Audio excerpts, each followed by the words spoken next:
여러분은 오늘 하루 무엇을 드셨나요? 좀 더 달콤하고 자극적인 음식을 찾진 않았나요? 좀 더 간편하다는 이유로 찾은 음식이 우리에게 독이 될 수 있습니다. 조금만 더, 조금만. 우리의 입맛까지 바꿔버린 위험한 음식들. 하여튼 많이 사줬어요. 잘 먹는다 해가지고. 하여튼 집에 보통 한두 봉지씩 막 굴러 다니고.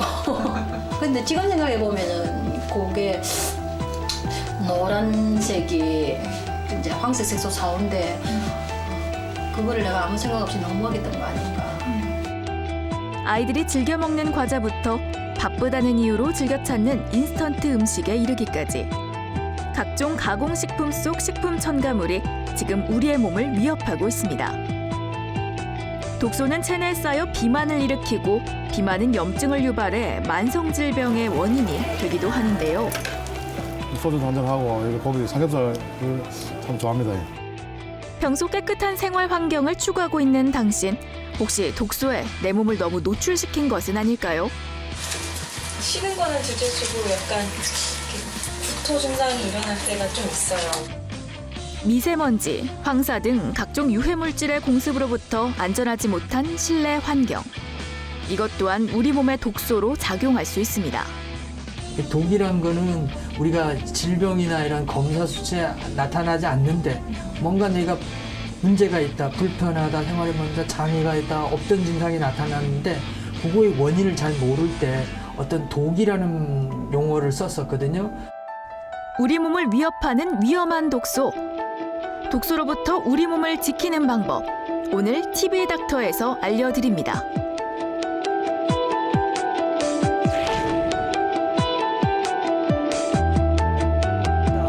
우리 현대인들은 과거에 비해서 영양 과잉 상태에 있거든요. 우리가 영양분을 충분히 섭취하면 그 영양분들은 이제 우리 몸을 대사를 위해서 쓰고 나머지들은 저장하게 됩니다.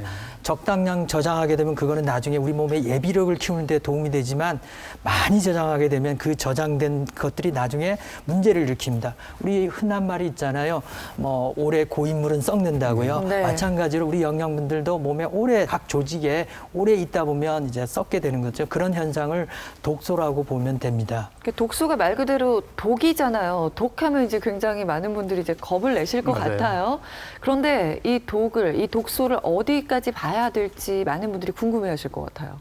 아, 그렇죠. 우리 몸을 어떻든 이롭지 않게 네. 해를 주는 모든 물질들을 독이라고 봅니다. 독소로 보면 됩니다. 우리 한의학에서는 과거에 독소란 용어보다는 독이란 용어를 많이 썼어요. 네. 우리 몸에서 뭔가 이상한 증상, 예를 들어서 어디 멀리 갔다 왔는데 내 몸에 뭐 이상이 생기더라.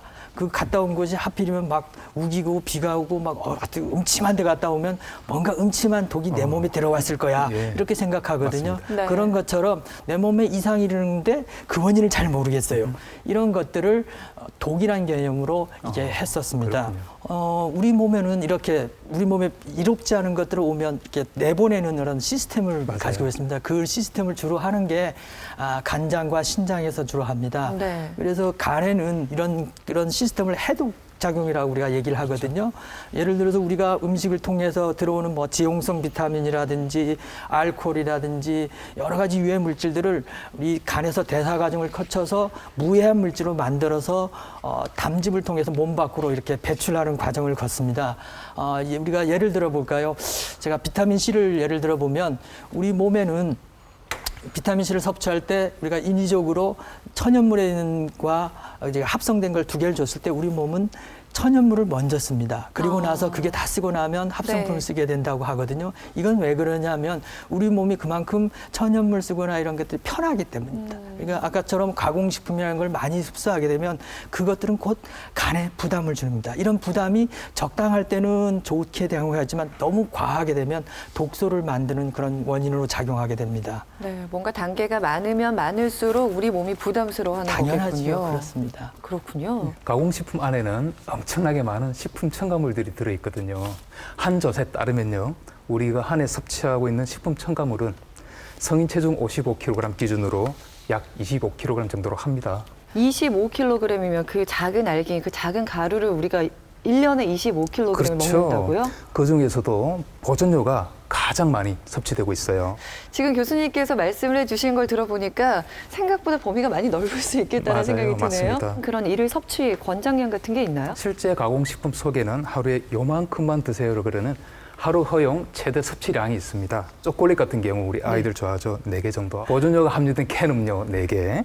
발색제가 들어있는 햄 통조림은 한 통이 하루 허용 섭취량입니다. 이 중에 우리 아이들이 많이 섭취하는 햄, 소시지 등의 육가공품 안에는 발색제, 아지산 나트륨 등이 있는데요. 이런 물질들이 몸 안에 들어오면 단백질 성분의 아민과 결합을 해서 발암 물질이에요. 햄이나 소시지가 안 좋다는 건 뭐 모든 분들이 알고 계셨겠지만 이게 발암 물질이 될 수 있다고 생각까지는 많은 분들이 못 하셨을 것 같아요. 어머님들 밥상 차리실 때 조금 더 신경을 써 주셔야 될 것 같다는 생각이 드네요. 육가공품을 자주 섭취한 군들에서는 자주 섭취하지 않은 군보다는 폐호흡 기능이 많이 떨어지는 것이 있습니다. 즉 만성 폐쇄성 폐질환의 발생률이 75% 정도 증가하는 것으로 알려져 있어요. 이렇게 얘기가 나왔으니까 조금 더 심각한 얘기 해보겠습니다. 가공식품보다 이제 더 안 좋은 게 많은 분들이 패스트푸드라고 이제 생각을 하시잖아요. 근데 저도 이제 패스트푸드를 먹다 보면은 안 먹으면은 생각이 안 나는데 먹다 보면은 계속 먹고 싶은 그 일종의 중독성인 거겠죠. 예, 맞습니다. 우리가 패스트푸드라고 하면 네. 슬로우푸드의 반대말입니다. 그럼 슬로우푸드가 뭐냐 하면 우리 집에서 어머님이 정성 들여서 여러 시간 걸쳐서 만들어준 음식을 슬로우푸드라고 보면 그와 반대되는 개념이 패스트푸드입니다. 패스트푸드가 모두 다 나쁘다고 얘기하는 건 아닙니다. 우리가 몸에서 유해작용하고 나쁜 걸 줄 수 있는 여러 가지 단백질들 있잖아요. 동물성 단백질을 이렇게 무해한 걸로 만들려면 비타민이라든지 미네랄, 섬유질이 많은 것들이 이제 보충돼야 되거든요.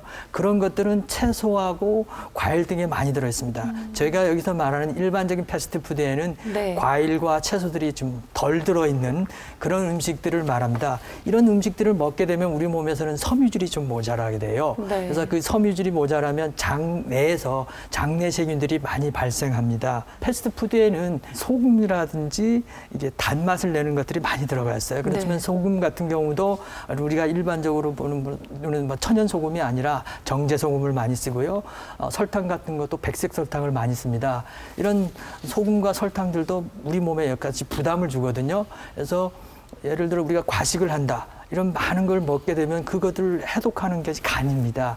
간에서 그 독소를 잘 해독 못 시켜서 내가 힘들다, 나 좀 살려달라는 비명소리가 우리가 지방간이라는 이런 병명이라든지 이런 걸로 나타나게 되는 것입니다. 이 독소가 사람의 기분과도 밀접한 관련이 있으니까요. 요즘 날씨 정말 좋잖아요. 가볍게 산책하시면서 햇볕 많이 쬐이시는 것도 하나의 또 건강을 지키는 방법이 될 것 같습니다. 그럼요. 지금부터는요. 저희가 실제 사례자분을 화면으로 한번 만나봤습니다. 일단은 만나보고 이야기 더 이어가겠습니다. 부산의 한 주택가 앞. 택시 운전을 하는 민찬주 씨는 밤샘 업무를 마치고 오후 늦게 차량을 청소하며 하루를 시작한다. 아유, 먼지 봐라. 아, 미치겠네.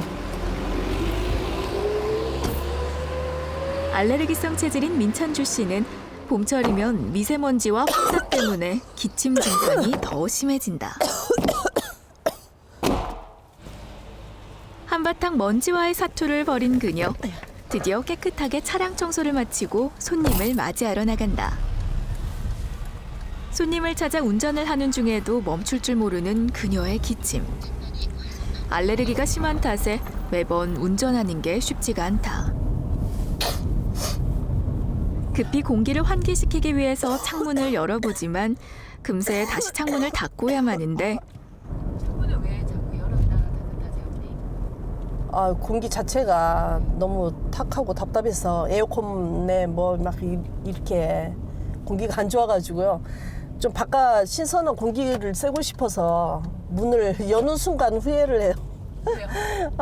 너무 이 황사라든지 미세먼지 때문에 더 바깥이 더 막 탁할 정도로 너무 그래서 어쩔 수 없이 또 다시 문을 닫고,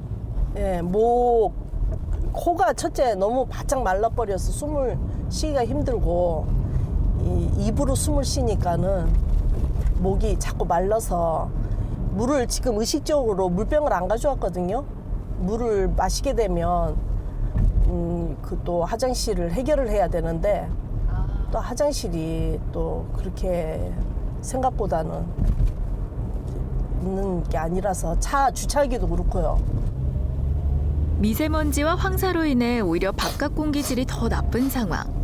민찬주 씨는 창문을 오래 열어둘 수가 없다. 하루 종일 앉아 있는 탓에 다리 또한 혈액 순환이 잘 되지 않는 민찬주 씨. 아이고. 안녕하십니까? 아유. 택시에 내리자마자 곡소리가 절로 차 나온다. 좀만 봐주십사 하고. 죄송해요. 온 김에. 아이고. 예. 고맙습니다. 주시면 감사하죠. 요즘 황사가 왜 이렇게 심해요? 더 심해지는 것 같아요. 중국에서 날라오는 건 뭐 우리나라에서도 어쩔 수 없지. 2시간 이상 일하면은 한 5분씩 일을 쉬어줘야 되는데 택시라는 열악한 환경에서 그게 잘 안 되죠. 사람이 상대하다 보면은 많이 스트레스도 많이 쌓이고. 뭐 택시라는 그렇잖아. 정차해갖고 어디 뭐 쉴 수 있는 자리가 없잖아. 전부 다 보통은 좀 더 카메라가 달려있고 이러니까 어디 갖다 대놓고 쉴 수 있는 자리가 없어요. 그러니까 항상 차에 앉아 있어야 되니까 피곤한 게 많죠. 저녁에 누워 잘 때도 똑바로 누워 자면은 가슴이 이렇게 짓눌려요. 이걸 풀어줄 시간이 클립을 없으니까. 안 하시네. 속이 답답한 거 이거는 혈관이 안 좋아서 그래요. 그러니까 잠을 많이 자야 되고 또 기름진 음식 먹지 말아야 되고 술을 안 먹잖아요. 술을 안 먹으니까 기름진 음식 먹지 말아야 되고 잠도 좀 많이 자야 돼요. 내가 혈관이 안 좋고 이게 뭐 씻어내는 게 택시 운행을 하며 겪는 스트레스와 애로사항을 동료와 함께 이야기하고 나니 이제야 한결 마음이 가볍다. 오후 5시 다시 어디론가 분주히 이동을 하는 민찬주 씨. 그녀가 가는 곳은 바로 인근의 식당이다. 저녁을 먹기 위해 돼지 국밥집을 찾았다. 와, 푸시게 주셨네. 평소 따뜻한 국물 요리를 즐기는 그녀는 돼지국밥은 특히 좋아하는 메뉴다. 부추에 새우젓에 청양고추까지 듬뿍 넣어 돼지국밥을 즐기는 민찬주 씨. 이미 충분히 맵고 짤만한데도 반찬을 넣어 더 짜게 간을 한다. 택시 운행을 하다 보니 매번 돼지국밥처럼 먹기 간편한 음식을 찾는다는 민찬주 씨. 밥을 들이마시듯 먹는 속도 또한 빠르다. 어머니 지금 드시는 게 점심이에요, 저녁이에요? 지금 몇 시나 됐죠? 5시. 5시네요. 저도 모르겠어요. 점심인지 저녁인지. 저희가 움직이는 게 불규칙하다 보니까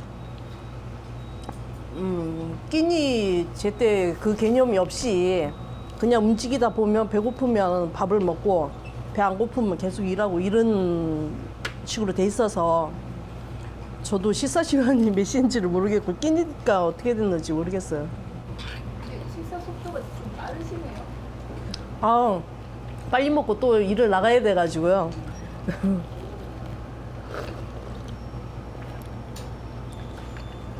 이렇게 불규칙적으로 드시면 뭐 소화하기 이상은 없으세요? 더부룩하니 소화 안 되죠. 안 되는데 이 든든하게 이렇게 부심하게 먹을 때 아예 확 먹어놔 버려야 이제 지금 좀 있으면 이제 퇴근 시간이거든요.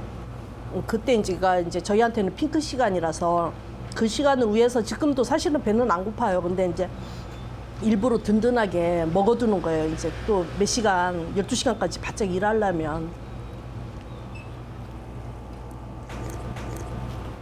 평소 불규칙적인 식습관과 택시 운전을 하면서 받는 스트레스로 자극적인 음식을 즐기는 그녀. 과연 건강에는 이상이 없을까?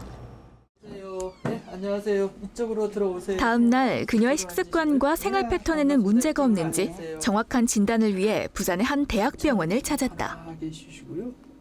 그 움직이는 거 있잖아요. 움직이는 거가 좀 필요한 시기가 왔나 봐요.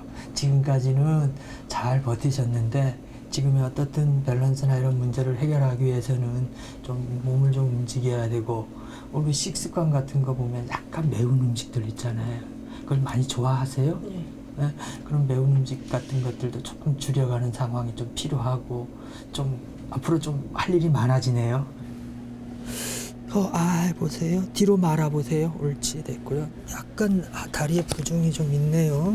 예, 알레르기가 많아요. 담이 좀 많게 보이거든요. 담이 많다는 거는 우리 몸에서 정상적인 어떤 체액순환이 좀 안 되는 거예요. 그럼 체액순환이 안 될 때는 두 가지가 있어요.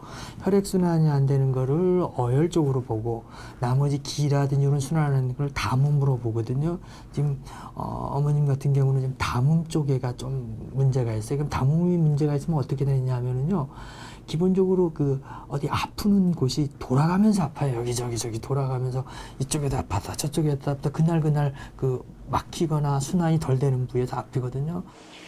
보다 정확한 상태를 진단하기 위해 혈액 검사를 실시, 평소 생활 습관에 이상이 없는지 검진표를 작성하고 BMI 지수 등을 체크해 보는데 과연 민찬주 씨의 독소 건강 상태는 어떨지 지금 스튜디오에서 공개합니다.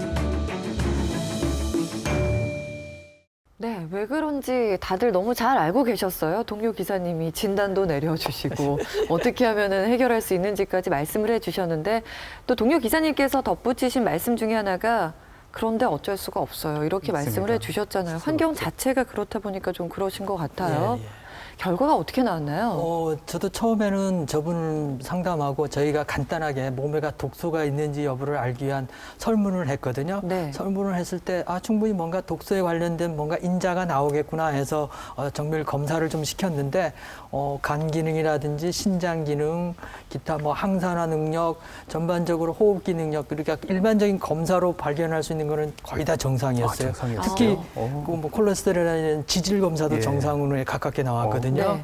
그래서 좀 깜짝 놀랐어요. 단지 우리가 한방교우 보는 그 한방 진단 설문이라고 있거든요. 네. 그 설문을 통해서 이렇게 해보니까 습 패턴, 조 패턴이 좀 많이 나왔고요. 네. 그다음에 체성분 검사나 이런 그 기기적인 전기 어떤 흐름에 따라 우리 인체 성분을 이렇게 분석하는 경락 기능 검사에서 봤더니만은 약간 혈관 노화도가 좀 있고 네. 복부에 지방은 많이 좀 있으시더라고요. 네. 그리고 그 가슴이 아프다, 또 어디 순환이 안 된다, 뭐 이런 것들은 제가 충분히 이건 앞으로 나타나지는 않았지만 네. 독소니까 유의하고 너무 통증이 심하면 또 전문가들하고 또 상의하라고 또 얘기해줬고요. 어머님은 그래도 타고나신 게 좀 건강 체질로 예. 타고나셨던 거였죠? 정말 놀랐습니다. 아주 대단하시더라고요. 그러니까 저렇게 어려운 환경에서도 묵묵히 자기 역할을 잘 하시는 것 같습니다. 정말 대단한 분이셨어요. 아, 그렇군요. 그런데 이제 보통 이제 좀 장 기능이 떨어지시는 분 같은 경우는 많이 조심을 하셔야 될 것 같다라는 생각이 들어요. 앞서 어머님 보니까 좀 식사를 빨리 하시는 것 같던데 네. 이것도 문제가 될 수 있는 거죠? 문제될 수 있죠. 우리가 음식을 먹을 경우에 꼭꼭 씹어 먹게 되면은 이런 음식물들이 위에 들어가죠. 위에서 위액과 이런 소화효소들에 의해서 잘게 부서지고 이런 음식물들은 십이지장을 통해서 소장해서 흡수가 되거든요. 이런 음식물들이 십이지장을 통과할 때 그 안에서 담즙이라고 불리는 양념들이 팍팍 뿌려져요. 이런 사례자분 같은 경우에 음식을 빨리빨리 넣잖아요. 간이 양념을 팍팍 치기도 전에 음식물들이 위에서 소장으로 바로 넘어가요. 이런 경우 영양분들이 제대로 섭취가 안 되겠죠. 우리가 이렇게 독소라는 게 외부로 들어오기도 하지만 우리 몸에서 만들어지기도 하거든요. 예를 들면 우리가 음식을 먹잖아요. 그럼 음식을 먹으면 그 음식으로서 영양 에너지를 만들 때도 또한 에너지가 소비되거든요. 내가 하루에 뭐 2,000칼로리를 먹어야 된다. 이렇게 나오면 그거의 한 10분의 1인 한 200칼로리를 더 먹어야 돼요. 그게 왜냐하면 에너지를 만드는 데 쓰는 작용을 하거든요. 그럼 이런 에너지를 만드는 작용은 주로 우리 세포의 미토콘드리아에서 이루어집니다. 네. 이 미토콘드리아 이런 작용이 적당할 땐 순조롭게 이루어지지만 만약에 잘 안 들였을 때는 그때 활성산소라는 게 많이 생성됩니다. 이 활성산소가 우리 몸의 어떤 독성을 많이 유발하게 되고 특히나 뭐 피부 쪽에는 뭐 미용에 안 좋아서 노화를 주고 활성산소가 많으면 좀 더 늙어 보인다든지 이런 얘기를 많이 하게 되는 겁니다. 그래서 우리가 과식을 한다, 빨리 먹는다 이런 경우에는 활성산소를 만들 수 있는 내부적인 조건이 됩니다. 그래서 우리 한방에서는 음식을 꼭꼭 씹고 천천히 먹고 이런 걸 굉장히 중요하게 합니다. 네. 음식을 꼭꼭 씹으면 그 씹은 만큼 우리 음식물의 분자들이나 이런 것들이 잘게 잘라지거든요. 맞아요. 그러면 위장의 역할이 절해지고 그러면 우리 세포의 활력이 적어지면 미토콘드리아가 좀 쉬게 됩니다. 그래서 음식을 꼭꼭 오래오래 천천히 씹어지는 거를 우리 한방에서는 장수의 제1번 요건으로 이렇게 얘기합니다. 네, 여러분 장수의 제1번 요건이랍니다. 꼭꼭 씹어 드시는 거. 이거는 뭐 그리 어려운 일이 아니잖아요. 특별한 많은 노력을 요하는 게 아니니까 여러분 식사하실 때 꼭 한번 적용해 보셨으면 좋겠고요. 그리고 교수님께서 말씀을 해주셨어요. 독소가 체내로 들어오기도 하지만 체내에서 독소를 만들어내기도 한다고 말씀을 해주셨거든요.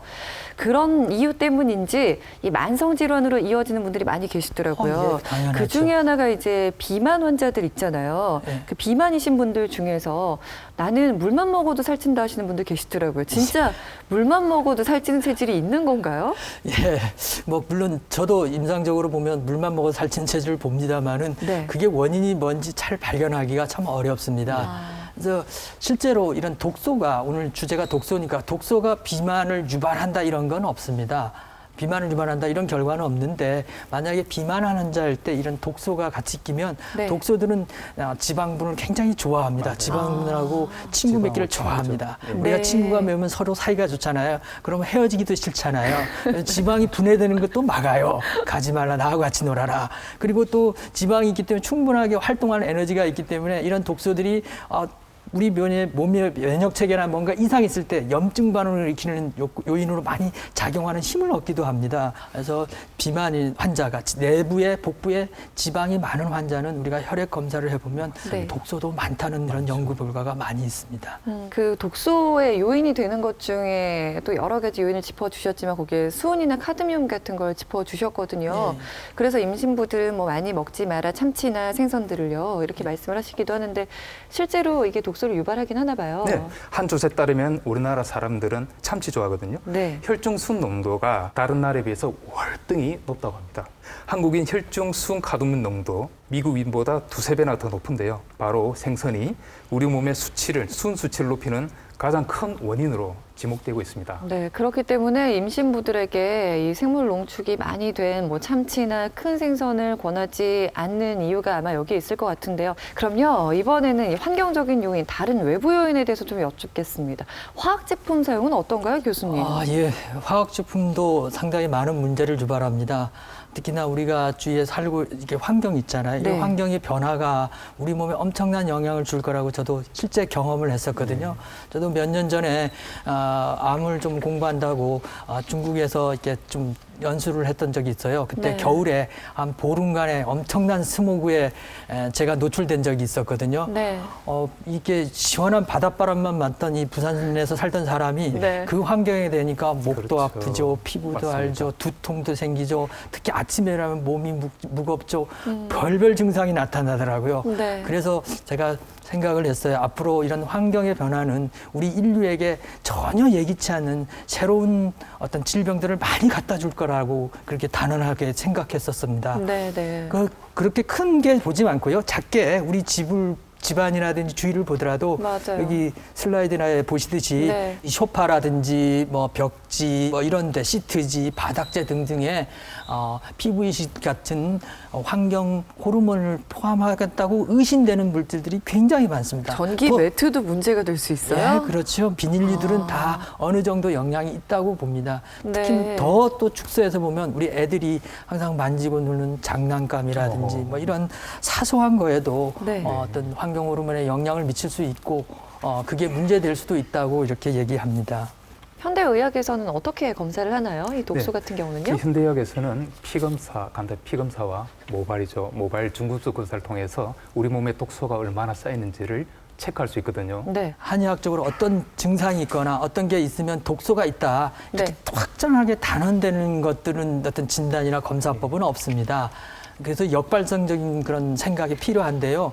우리 몸에서 정상적이지 않는 이상을 주는 것들은 다 독소라고 보면 됩니다. 증상적으로 보면 술, 담배를 많이 하는 사람이라든지 또는 아침에 일어나면 몸이 무겁다든지 여기저기 아픈데 신경학적으로 사진 찍어보면 다 정상이 나온다든지 또는 피부에 반점이 생긴다든지 뭐 이런 증상들이 많이 호소하는 분들은 아마 독소를 의심해야 되고요. 고혈압이라든지 당뇨라든지 이런 약을 오래 먹게 되면 그런 당뇨약이나 고혈압도 이렇게 대사 과정에서 미네랄이라든지 바이타민이 많이 필요하거든요. 맞습니다. 그래서 옛날에 항상 어른들이 말씀하시잖아요. 약을 오래 먹게 되면은 잘 먹어야 된다. 그때 잘 먹어야 맞아요. 된다는 게 고기를 잘 먹어야 되는 게 아니라 야채라든지 이런 채소를 많이 먹어서 미네랄을 보충해야 되는 거죠. 그러니까 이런 분들도 저희가 독소라는 개념으로 한번 관찰하고 지켜보고 이렇게 하고 좋은 있습니다. 말씀이네요. 자연으로 돌아가지 않는 이상은 현대인들은 이 독소에서 자유로울 수가 없을 것 같아요. 그래서 이제 많은 분들이 현재 독소에 노출돼 있는 것 같은데요. 그래서 저희가 어떻게 하면 이 독소에서 조금 해방될 수 있을지 화면으로 정리해봤습니다. 만나보시죠. 요거는 이제 유채, 요거는 상추. 내가 먹는 음식이 곧 내가 된다는 말이 있죠. 내려오세요. 각종 식품 첨가물, 가공식품의 유혹에서 벗어나 자연에서 기른 채소와 전통 요리를 챙겨 먹는 것만으로도 우리는 독소로부터 자유로워질 수 있습니다. 이게 이제 10가지 약재로 만든 간장. 필요한 만큼만 많이 뜨면. 돌복숭아잖아, 전부 다. 오늘 먹을 김치. 와, 대박. 아삭아삭하잖아. 해독을 돕는 식재료들도 있는데요. 세이지. 몸 안에 나쁜 독기들을 해독을 하는 세이지. 이제 국화. 이 차는 이제 중국 홍차.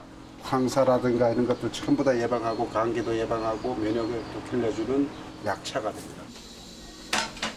약선요리연구가 최만순 씨는 약이 되는 음식, 이렇게 건강한 음식을 맛보는 몇 가지 수칙을 제시하고 있는데요. 자연에 가까운 식재료를 이용해 최대한 가늘하지 않고 골고루 영양분을 섭취하는 것, 그리고 제철 음식을 챙겨 먹는 것이 중요하다고 합니다. 넘어가면 시원하고 입안에 그다음 확 해지고 편안해지잖아. 소금하고 이 동충하초만 올려가지고 마늘들이 올려준 맛이 어떤 맛이 나오는가. 이제 소금을 되도록이면 소금을 찍지 말고 순수하게. 오리는 대표적인 독소 해소 음식. 동충하초와 함께 끓이면 그 효능은 배가 됩니다. 옛날에 시금치 한 단을 먹던 것을 지금 보면은 20단을 먹어야지 옛날의 영양 효과를 가져올 수 있다고 해요. 그만큼 사람들이 인공 배양을 하다 보니까 이 식물의 그 영양 효능이 많이 적어졌죠. 그래서 제가 직접 키우는 거는 옛날 요 조금만 먹어도 옛날 20배의 효과가 그대로 나요. 옛날에는 또 농약도 없었으니까 농약도 안 치고 이래가지고 저절로 자연적으로 클 수 있게끔 이렇게 해서 키워가지고 사람들이 면역력을 길러주는 거죠. 면역력을 길러준다는 것은 곧 내 몸에 나쁜 독기라든가 이런 걸 해독을 해주는 거죠. 디톡스 요법으로 화제가 됐던 해독 주스. 실제로 해독 주스에 들어가는 재료들에는 해독에 도움을 주는 영양소가 많이 들어있는데요. 해독 주스 속 양파, 양배추는 대표적인 간 해독 식품. 해독 주스를 마시면 지방에 쌓인 독소가 배출되면서 지방 분해가 이루어져 살이 빠지는 효과를 볼 수 있다고 합니다. 이렇게 놓아봅니다. 다리를 쭉 뻗으시고요. 다리를 쭉 뻗으시고 처럼 가슴에 살짝 몸의 붙여봅니다. 해독을 위해 또 발목을 하나 당겨서 바꿔야 할 가슴을 것은 붙여봅니다. 바로 잘못된 예. 자세인데요. 요가는 본래 잘못된 자세를 바로잡고 몸속 순환을 돕는데 탁월한 운동입니다. 오케이. 네, 실제로 몸속에 있는 어떤 탁기라든지 독소를 제거하는 그런 동작들을 통해서 우리가 이렇게 효과를 보는 사람들을 많이 봅니다. 이런 파반묵타아사라는 그 자체가 하나의 가스 빼기 자세라고 하거든요. 우리말로 번역을 하면은 몸속에 있는 가스나 독소를 빼물어내 가지고 뭔가 자유로워진다. 그래서 그걸 갖다가 해탈의 자세라 하기도 하고 가스 빼기 자세라고 할 정도로 그런 동작들이 요가에 많이 묻어 있습니다. 숨을 들이키면서 천천히 올라옵니다. 여러분도 집에서 꼭 한번 따라해 보세요. 해독을 위해 비워야 할 것은 몸뿐만이 아니죠. 마음을 비우기 위한 명상의 시간도 필요합니다. 자연을 느끼며 조용히 생각에 잠겨보는 시간. 자연의 느낌, 소리, 감촉을 온몸으로 느끼며 내가 잊고 있었던 것을 돌아봅니다. 네, 그래서 저희가 그 해독 주스를 직접 준비를 해봤습니다. 이 연예인들의 다이어트 주스로도 알려졌었잖아요, 이 주스가. 제가 지금 들고 있는 게 그냥 가장 일반적인 해독 주스고요. 커피 아니에요? 아, 좋습니다. 네. 김태균 교수님이 갖고 계신 게 밀싹 주스. 네, 맞습니다. 밀싹 주스죠. 그리고 상 네, 빨간색이네요. 교수님이 비트, 당근, 사과 주스 제일 예쁜 색깔 드셨네요. 그래도 맛있을 것 같아요. 한번 드셔볼까요? 일단 한번 네, 먹어보겠습니다.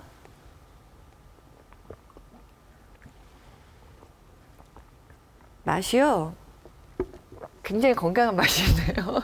이렇게 막 즐겨 먹을 수 있는 맛은 아닌 것 같고요. 약간 쌉스름하면서도 지금 여기엔 사과가 들어있어서 조금 달콤한 맛은 있네요. 향은요. 교수님은 어떠세요? 아유, 저는 약간 역한기가 나오는데 그나마 다행인 거는 계속 있으니까 나중에 약간 달달한 맛이 좀 있어서 네. 그나마 먹기가 좀 그래도 좀 수월했었습니다. 이게 진짜 효과가 있는 건가요? 효과가 있다고 돼 있죠. 해독 주스에는 양배추와 브로콜리가 있는데요. 이 양배추 브로콜리는 장에 많은 도움이 된다고 돼 있고요. 제가 마시는 이 밀싹 주스는 비타민과 미네랄이 많이 들어있기 때문에 간과 혈액을 깨끗이 하는 데 도움이 되고 있고 네. 밑에는 면역력을 증진시켜주고 그래요? 항산화 효과가 있는 뿌리 채소죠. 임상에서 이게 암 환자를 보기 때문에 네. 이런 해독이나 이런 주스에 대해서 얘기 나올 때마다 굉장히 머리가 답답해지고 뭘 얘기해야 될지 모르는 그런 상황이 나옵니다. 일단은 우리가 평상시에 안 먹는 야채나 과일들을 이런 해독 주스라는 걸 통해서 먹게 되는 거는 굉장히 좋은 이득이에요. 그렇지만 이게 과연 그 사람한테 다 맞느냐 이런 게 항상 저한테는 이게 퀘스천처럼 이게 작용하거든요. 맞습니다. 그래서 저는 항상 환자분들 오시면 말씀드려요. 각자 자기만의 해독 주스를 한번 만들어 보시라고 맞습니다. 해요. 몇 가지 원칙을 간단히 말씀드릴게요. 네. 해독 주스를 만들 때는 일단은 오래 먹어야 되니까 값이 싸야 되고요. 싸야 돼요. 네. 구하기 쉬워야 되고요. 네. 그다음에 안전해야 돼요. 안전. 그리고 또 하나 효과가 있어야 돼요. 예. 효과가 좀이라도 있어야 되니까 그거를 뭐 이렇게 알아보는데 우리가 식품마다 항암 효과, 항산화 효과에 대한 뭐 평가하는 이런 등급들이 많아요. 그래서 제철로 이렇게 보시고 그런 채소를 일단 고르시고요. 네. 이게 첫 번째고요. 또 우리 한의학에서는 이런 또 색깔을 굉장히 중요해요. 물론 요즘 들어서 뭐 파이토케미칼이라는 용어로 해서 이거를 뭐 일부 증명되기도 하지만 네. 우리 한의학에는 이 색깔을 다 갖추는 걸 되게 좋아해요. 아, 근데 굉장히 의외예요. 한의학은 항상 그 검은색이어서 이왕이면 다 웅침하잖아요. 색깔을 중시하는 줄은 전혀 몰랐어요. 그렇죠. 항산화 효과를 높이려면 녹색 같은 거를 많이 먹어야 되고요. 그다음에 우리 독소를 풀려면 붉은색이라든지 흰색 이런 것들이 좋고요. 또 연령대로 달리합니다. 우리 젊은 사람들은 파릇파릇하잖아요. 이런 사람은 푸른색이나 이런 황토색 이런 것들을 많이 먹고요. 나이 든 사람은 우리 나이 들면 신장 기능이 떨어진다, 신기능이 떨어진다 합니다. 한편이면 한의학에서는 그 신기능을 검은색에 배속해 놨거든요. 그래서 나이 들면 검은색 쪽에 해당되는 푸드를 많이 먹어야 된다고 우리 믿고 있습니다. 그리고 가장 또 중요한 건 그때 당시에 증상이 있잖아요. 네. 내가 피부에 염증이 있다든지 아니면 뭐 물기가 많다 여러 가지 증상이 있으면 그런 것도 약간 가면 안 됩니다. 만약에 염증을 있다면 염증을 없애낼 때는 약간 쓴맛이 필요하거든요. 그래서 그 주위에서 봐서 쓴맛이 나는 걸 좀 넣다든지 네. 아니면 또 내가 너무 아까 사례자분처럼 너무 내가 뚱뚱하다면 뭐 다 약간 담담한 맛을 좀 넣다든지 아니면 기를 막 돋구고 막 뭔가 기운을 낼 때는 역시 단맛이 최고입니다. 이런 것들을 같이 믹스해서 해야 되고요. 어쨌든 우리 몸에 새로운 게 들어오면 그거에 대한 평가를 해야 됩니다. 맞습니다. 항상 어느 정도 먹고 나면 그 설령 주스로 들어와서 작은 양이지만 네. 각자 사람마다 민감하게 반응하는 사람도 있거든요. 주기적으로 검사를 해서 최소한 이득은 안 되더라도 해는 되지 말아야 되거든요. 그래서 한번 정기적으로 검사를 좀 해보는 거를 전 권합니다. 그럼 궁금한 게요. 그 음식에 다 궁합이 있잖아요. 예. 그럼 이게 천연의 것이라고 해서 아무거나 막 섞어서 좋다는 거는 그냥 다 갈아서 먹어도 되는 건가요? 저는 절대 그렇진 않다고 믿습니다. 아까처럼 궁합이 있고 네. 또 그런 것들이 또 뭐냐 각자 사람마다 또 어떤 인종마다 또 다르거든요. 네. 맞아요. 그래서 절대적인 가치 이것이 좋다 이게 왕이다 하는 것은 없습니다. 그러니까 환자분들이 저한테 질문하면 제가 답을 못하는 거예요. 어떻게 답을 해야 될지 이렇게 답을 해서 뭐 이게 일반적으로 좋다 한다라도 이분한테 좋지 않을 수도 있기 때문에. 근데 앞서 그 화면 보시면서 홍성훈 교수님이 그 사례자분들 운동하시는 모습 보면서 그래요. 저게 제일 좋아요. 이렇게 얘기하셨어요. 어떤 운동이 좋나요? 왜 좋다 그러냐면 우리가 독소가 있으면 독소를 배출하려면 우리 한방에서는 혈액순환을 강요하거든요. 그래서 혈액순환을 좋기 위해서는 운동이 좀 필요합니다. 네. 특히나 하체 근력을 강화시키는 운동들이 굉장히 중요해요. 그래서 이런 운동을 단련하시는 뭐 할 거 없으면 뭐 달리기도 좋고요. 네. 이런 것들을 주로 많이 권하는 거. 하체 운동에서 근력이 좀 운동하기 싫다. 이런 분한테 두 번째로 권하는 게 산행입니다. 예, 산을 올라가는 게 가장 좋습니다. 그렇다고 너무 높은 데 오르내리는 거는 이게 득보다는 손해가 너무 많습니다. 네. 평균 한 15도에서 30도의 나지막한 동산을 오르내리는 게 가장 좋습니다. 그래요. 근데 무엇보다 가장 중요한 게 쌓이기 전에 예방할 수 있으면 더 좋을 것 같아요. 물론 환경적으로 그럴 수 있는 환경이 아니라고는 말씀해 예. 주셨지만 그래도 저희가 최소한의 노력은 해봐야 되지 않겠습니까? 예. 대부분의 독소는 음식이나 입을 통해서 들어오잖아요. 우리가 들어온 음식을 우리 몸에서 작용하고 에너지로 만드는 거를 우리 한방에서는 비위가 한다고 그래요. 근데 비위는 한의사들은 습기를 싫어한다고 그래요. 이 습을 제일 많이 만드는 행위가 과식과 과음입니다. 네, 그래서 과식과 과음을 하게 되면 습기가 많아져서 어떤 독소가 쌓일 수 있는 환경이 많이 만들어집니다. 그래서 저희 같은 경우는 최소한 하루가 24시간이면 반 12시간 정도를 좀 쉬는 시간을 좀 만들어주고 네. 그래서 아침을 먹으면 그 먹은 시간부터 12시간 이내에 저녁을 먹을 수 있도록 이렇게 해주는 게 중요하고요. 그 외에도 뭐 우리가 늘 뭐 진부하게 듣지만 네. 운동하라, 스트레스 많이 받지 마라 이런 것들이 다 도움이 되거든요. 전체적으로 지금 식습관부터 생활 습관까지 쫙 이렇게 짚어주셨는데요. 마지막으로 당부의 말씀 부탁드리겠습니다, 교수님. 예. 이게 항상 우리 몸은 이렇게 지금까지 얘기한 건 물질적인 것만 있잖아요. 또 지배하는 게 악은이거든요. 네. 아까 그분 어떤 사례자분도 가슴이 아프거나 이런 게 했었잖아요. 정신적인 스트레스도 많이 작용합니다. 그래서 우리 몸과 마음은 따로 분리되어 있다고 보지는 않습니다. 그래서 제가 맨 마지막으로 강조하고 싶은 것은 정신적인 건강이 중요하다는 겁니다. 정신적인 건강이 뭐 중요하다고 해서 들어올 독소가 안 들어오진 않아요. 다 들어옵니다. 다 들어와요. 어쩔 수 없어요. 근데 문제는 이 정신적 건강이 좋으면 이 들어온 독소들이 질병으로 되는데 질병화되는데 어떤 작용하는 거를 막아낼 수 있습니다. 이런 과정에 대한 거는 이미 여러 가지 과학적 데이터로 이미 증명되고 있습니다. 뭐 별로 맛없는 음식이고 별로 재미없는 일이라도 즐겁게 생각하고 그냥 좋은 쪽으로 해석해서 그렇게 하다 보면 늙지 않고 오래 살고 행복한다고 늘 말씀하고 있습니다. 네, 둥글둥글 사는 게 얼마나 중요한지 지금 말씀을 해주셨어요.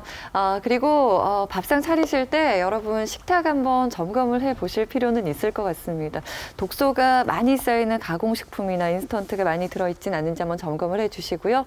교수님 말씀처럼 항상 마음가짐 좀 편하게 하셔가지고 스트레스 안 받을 순 없지만 스트레스를 풀 수 있는 방법을 찾으셔가지고요. 이 독소에서 조금 자유로워지셨으면 좋겠습니다. 오늘 TV닥터에서는 독소에 대해 알아봤고요. 동의의료원 한방내과 홍상훈 교수님께서 좋은 말씀 함께 나눠주셨습니다. 고맙습니다. 감사합니다.